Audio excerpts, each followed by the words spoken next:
भगत से एक माफिया जो यहाँ काम कर रहा है, जो सिर्फ और सिर्फ गरीबों के पेट के ऊपर लात मार रहा है। भारतीय जनता पार्टी के नेताओं ने जो गैर कानूनी कब्जे किए हैं, उसको क्यों नहीं हटाया जाता अभी तक? पतली टॉप में कब्जे किए बीजेपी के लोगों ने, गैर कानूनी स्ट्रक्चर्स बनाए हुए हैं। कोर्ट ने सख्त हिदायतें दी थी कि इन स्ट्रक्चर्स को हटाया जाए जो इन बड़े बड़े सरमाएदारों ने वहां बनाए हुए थे। चिनैनी के एमएलए ने वहां समरौली में बनाया हुआ होटल अपने भाई के नाम पर, और रोशनी की जमीन के ऊपर कब्जा करके वो होटल बना है। आज तक उसको डिमोलिश क्यों नहीं किया गया? मैं ये पूछना चाहता हूं इन अधिकारियों से, चाहे वो जम्मू में बैठे हैं, चाहे वो उधमपुर में बैठे हैं। ये क्या वजह है? दो कानून हम किसी भी हालत में बर्दाश्त नहीं कर सकते हैं। देखिए, ऐसा है कि जिस तरीके से गरीब आदमी के ऊपर जुल्म किया जा रहा है, जोर जबरदस्ती की जा रही है।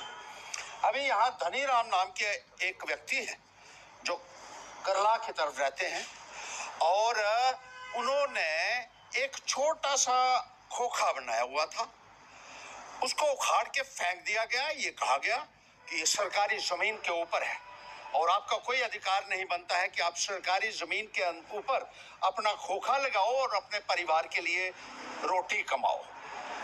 सारा खोखा तोड़ दिया गया और जो सामान था उसको भी पूरे तरीके से बर्बाद कर दिया गया।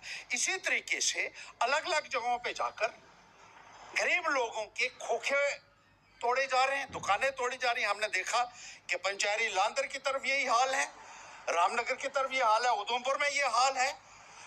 गरीब लोगों के ऊपर जुल्म किया जा रहा है और जो बड़े बड़े व्यापारी हैं, जो बड़े बड़े पेट वाले हैं, जो बड़े बड़े सरमाएदार हैं, उनको खुली छूट दी जा रही है।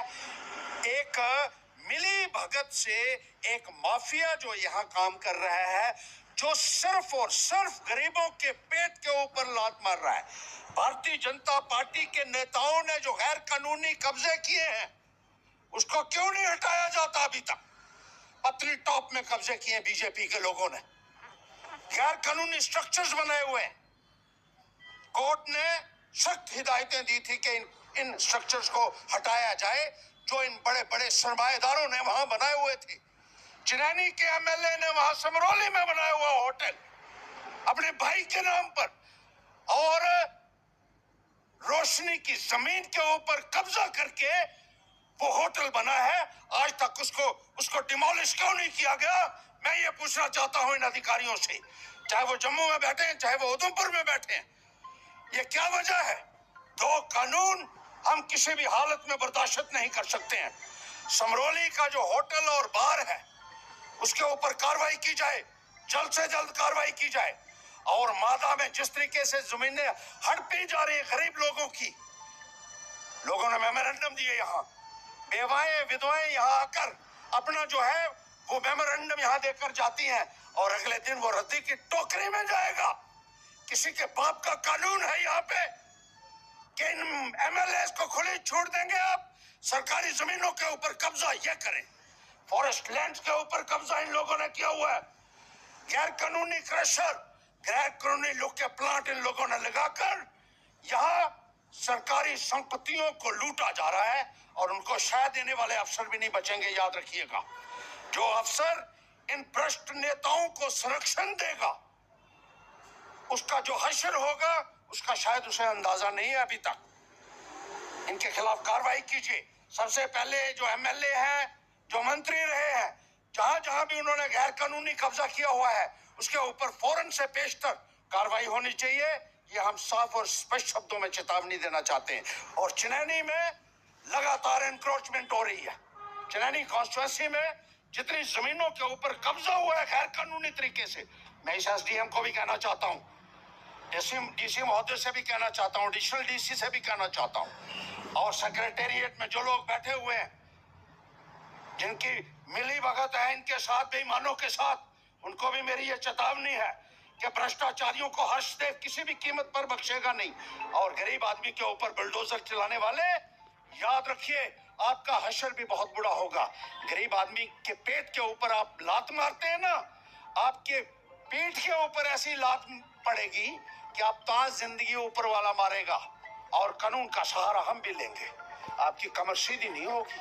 और इसी तरीके से मैं कहना चाहता हूं कि जो प्लान बने हैं ब्लॉक्स में, उसमें भी एमएलए ने इतनी दखल अंदाजी करके जो ग्राम सभा के प्लान थे उनको गैर कानूनी तरीके से बदला गया है।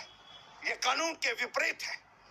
जब तक ग्राम सभा नहीं हो जाती है और ग्राम सभा में जो रेजोल्यूशन पड़ता है that is final in accordance with law, ये मैं सिखा दूं इन अधिकारियों को भी, जिन अफसरों को समझ नहीं आती है कानून की, मैं उनको भी समझा दूं कि ग्राम सभा का प्लान आप बदल नहीं सकते। अगर बदलेंगे आप भी कानूनी तौर पर गुनहगार होंगे और आपको भी जवाब इस संदर्भ में देना पड़ेगा। और बिजली के बिल जिस तरीके से गांव में लोगों के आ रहे हैं, मोटे मोटे बिल, जब वो 1000 2000 का बिल जमा करवा देते हैं तो 20,000 का और निकाला जाता है। और ये सिर्फ गरीब लोगों के साथ किया जा रहा है। ये एक बहुत बड़ा अन्याय है। गरीब के साथ जुल्म हम किसी भी कीमत पर बर्दाश्त नहीं करेंगे।